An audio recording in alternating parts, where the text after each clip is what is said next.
The dust swirled around the small figure huddled beside the trail. She couldn't have been more than 7 years old. Her dress torn and dirty, her face streaked with tears that had long since dried. The orphan girl sat alone on the hard ground, abandoned, like a broken wagon wheel.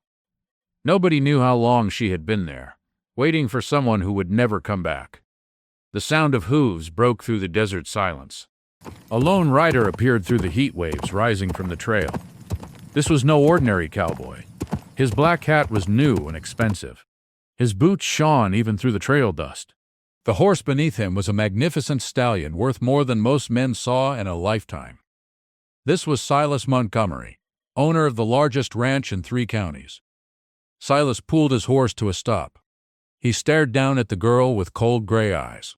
She looked up at him, too tired to be afraid anymore. Her brown eyes were huge in her thin face. She didn't speak. She didn't beg. She just looked at him, with a quiet acceptance of whatever fate would bring. The wealthy rancher shifted in his saddle. He had business in town, important business.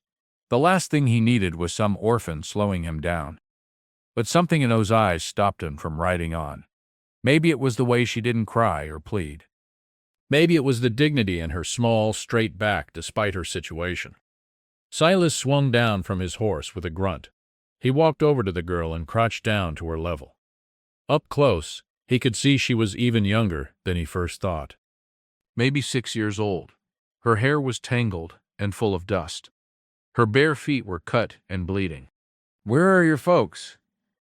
His voice was rough from years of shouting orders to ranch hands. The girl shook her head. She opened her mouth, but no words came out. It seemed she hadn't spoken in days. Silas stood and looked down the empty trail in both directions. Nothing but desert and rocks as far as the eye could see. Whoever left this child here wasn't coming back. That much was clear. He could leave her for the next traveler to find. Or he could take her to town and let the sheriff deal with her. But something made him pause. "Can you ride?" he asked. The girl nodded slowly. Without another word, Silas lifted her onto his horse. She weighed almost nothing. He mounted behind her and turned the stallion toward his ranch. The girl leaned back against him, and within minutes she was asleep. Silas held her steady with one arm as they rode through the afternoon heat. The Montgomery ranch spread out before them like a small kingdom. The main house stood 3 stories tall with windows that caught the setting sun like flames. Barns and corrals stretched in every direction. Ranch hands stopped their work to stare as their boss rode in with a dirty child in his arms. Martha, the housekeeper, came out onto the porch. Her face showed her shock when she saw what Silas carried. She had worked for him for 15 years and had never seen him show kindness to anyone. "Mr. Montgomery, what on earth?" "Found her on the trail. She needs food and a bath." Silas handed the sleeping girl down to Martha. "Put her in the blue room." Martha's eyes widened. The blue room was on the 2nd floor, near Silas's own quarters. It had been closed for years, but she knew better than to question her employer. She carried the child inside. Silas watched them go, then headed to the barn to tend his horse. His foreman, Jake, approached with questions in his eyes. "Boss, is that kid staying?" "For now." Silas didn't look at it. "People in town are going to talk. Let them." But Jake was right. By the next morning, everyone in Cedar Ridge knew about the orphan girl at the Montgomery Ranch. The news spread through the general store and the saloon. People whispered over their morning coffee. Silas Montgomery had always been a mystery to them. He had arrived 5 years ago with more money than anyone had seen. He built his ranch empire quickly and kept to himself. Now this. The girl woke in a bed softer than clouds. She sat up, confused and scared. The room around her was beautiful. Blue wallpaper covered the walls. Lace curtains hung at the windows. She had never seen anything so fine. Martha entered with a tray of food. The girl's eyes went wide at the sight of eggs, bacon, and fresh bread. She ate like she hadn't seen food in days, which was probably true. "What's your name, child?" Martha asked gently. The girl swallowed and found her voice. "Ida." "That's a pretty name. How old are you?" 6. "Where are your parents?" Ida's face closed off. She shook her head and wouldn't say more. Silas appeared in the doorway. He had changed into a clean white shirt and dark pants. He looked every inch the successful rancher. Ida shrank back against the pillows. "You're safe here," he said. His voice was still rough, but less cold than before. "Nobody's gonna hurt you." He turned to Martha. "Get her some proper clothes, boots too." Over the next days, Ida began to explore her new world. The ranch was bigger than any place she had ever imagined. She watched the cowboys work with the horses. She followed Martha around the house. But she always stayed quiet, like a little ghost drifting through the rooms. Silas kept his distance at first. He made sure she had everything she needed but didn't spend time with her. He ate his meals alone in his study while she ate in the kitchen with Martha. He nodded when he passed her in the halls but didn't stop to talk. Then the sheriff came calling. Sheriff Watson was a big man with a badge that he polished every morning. He sat across from Silas in the study, his hat on his knee. "People are asking questions, Montgomery." "About what?" "About that girl, where she came from, why she's here." Silas's jaw tightened. "I found her abandoned on the trail. Would you rather I left her there to die?" "Of course not. But you have to understand how it looks. A man living alone with a young girl who isn't kin." "I have a housekeeper. The child is properly cared for." The sheriff shifted uncomfortably. "There's something else. Jebediah Kane has been asking about her." At the mention of Kane's name, Silas went very still. Kane owned the neighboring ranch. They had been enemies since Silas refused to sell him water rights 2 years ago. Kane was cruel and clever, a dangerous combination. "What's Kane's interest in the girl?" "Can't say. But you know Kane. He doesn't ask questions without a reason." After the sheriff left, Silas found Ida in the garden. She was kneeling by the roses, watching a butterfly. For the first time, he really looked at her. She was thin but not sickly. Her new dress was already dirty at the knees. Her hair, now clean and brushed, was the color of wheat. "Do you know how to read?" he asked. She looked up, startled. "No, sir." "Would you like to learn?" Her face lit up, like the sunrise. "Yes, sir." That evening, they sat together in the library. Silas opened a simple book and began to teach her the letters. Ida was quick to learn. Her small finger traced each letter carefully. When she successfully read her first word, cat, she smiled so bright that something in Silas's chest loosened. "You're smart," he said. "My mama used to say that." The words slipped out before she could stop them. "What happened to your mother?" Ida's face went dark. "She got sick. Then she was gone." "And your father?" "Never had one." Silas understood. A sick mother, no father, no money for medicine or food. It was an old story in the West. When the mother died, someone had brought Ida to the trail and left her, probably thinking it was kinder than letting her starve in town. Days turned into weeks. Ida began to bloom like a desert flower after rain. She learned to read simple sentences. Silas taught her to ride a gentle pony named Buttercup. She helped Martha in the kitchen and learned to gather eggs without frightening the chickens. The ranch hands grew fond of her. She brought them water while they worked and listened to their stories about cattle drives and wild horses. Even the toughest cowboys smiled when she waved from the porch. Silas changed too, though he tried not to show it. He started eating dinner with Ida instead of alone. He read to her before bed. When she had nightmares, he sat with her until she fell back asleep. The cold, distant rancher was becoming something he never expected to be again, a father. But Jebediah Kane was watching and planning. Kane was everything Silas was not. Where Silas was quiet and controlled, Kane was loud and cruel. He beat his ranch hands and cheated his neighbors. He wanted Silas's water rights and would do anything to get them. One day, a strange woman appeared in town. She was thin and desperate looking, with clothes that had seen better days.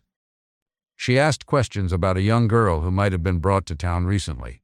The shopkeeper's wife noticed her and mentioned it to Martha during her weekly shopping trip. Martha told Silas that evening. His face went hard as stone. "Kane," he said. "He's behind this." The next morning, the woman appeared at the ranch with Sheriff Watson and Jebediah Kane. She claimed to be Ida's aunt. She said she had been searching for her niece for weeks. Ida hid behind Silas when she saw them.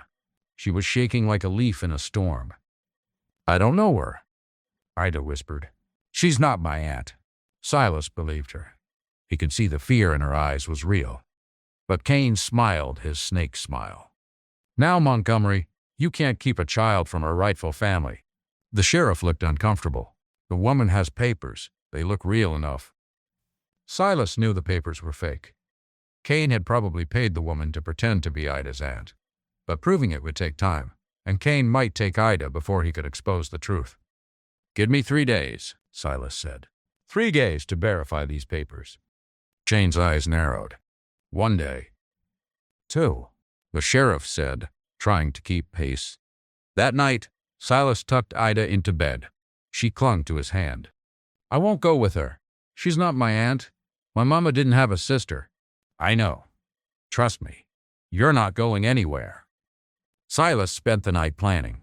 He sent his fastest writer to the county seat to check records. He sent another to the town where the woman claimed to be from. He wrote to his lawyer in Ember. Then he loaded his rifle and stood guard outside Ida's door. The next morning brought revelations. The writer from the county seat returned with proof that no such aunt existed in any records. The woman, when questioned separately by the sheriff, couldn't keep her story straight. She didn't know Ida's mother's name or where they had lived. But Kane wasn't finished. That afternoon he made his real move. While Silas was in town confronting the woman with the sheriff, Kane's men tried to take Ida from the ranch. Marfa saw them coming and hid Ida in the root cellar.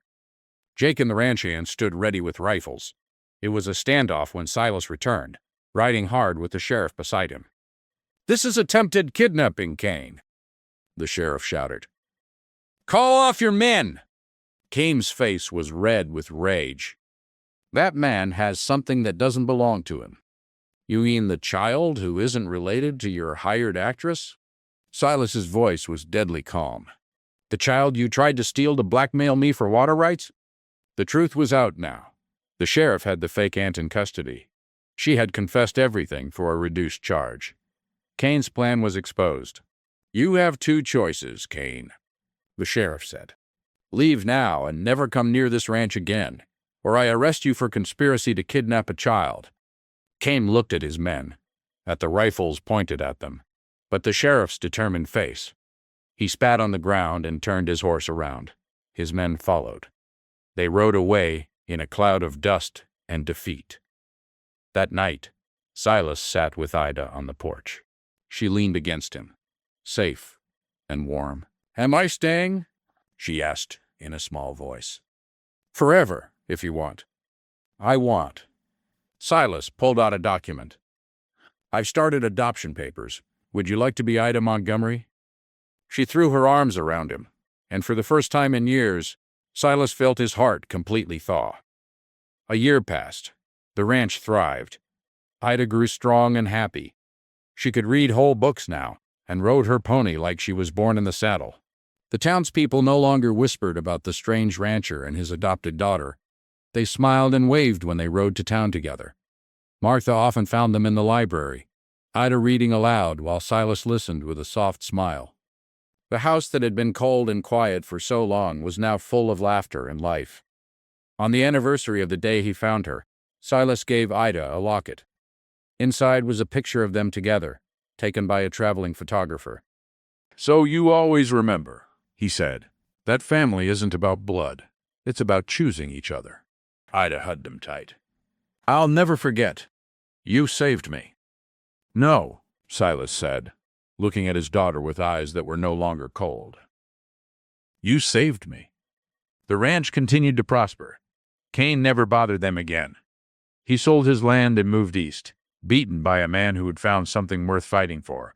The sheriff became a regular dinner guest, along with his wife who adored Ida. Silas taught Ida everything about running a ranch. She learned to read ledgers and count cattle. She learned which grass was best for grazing and how to spot a sick horse. She was being raised to take over the empire he had built, and he couldn't have been prouder. On quiet evenings, they would sit on the porch and watch the sunset paint the desert gold and red. Ida would tell him about her day, about the books she read, about her dreams for the future. Silas would listen and marvel at how one small girl had changed everything. The cowboys said their boss was a different man. Where once he barely spoke, now he laughed at Ida's jokes. Where once he ruled with an iron fist, now he led with wisdom and kindness. The ranch became known as the best place to work in 3 counties. Ida grew up strong and smart and kind. She never forgot the scared little girl on the trail, but she didn't let that define her. She was Ida Montgomery, daughter of Silas Montgomery, and she belonged. The story of the orphan girl and the lonely rancher became legend in Cedar Ridge. Parents told it to their children as proof that love could bloom in the most unexpected places, that a man who had everything could find the one thing he was missing in a child who had nothing. And in the big house on the prosperous ranch, a father and daughter lived their days in peace and joy that sometimes the best families are the ones you choose.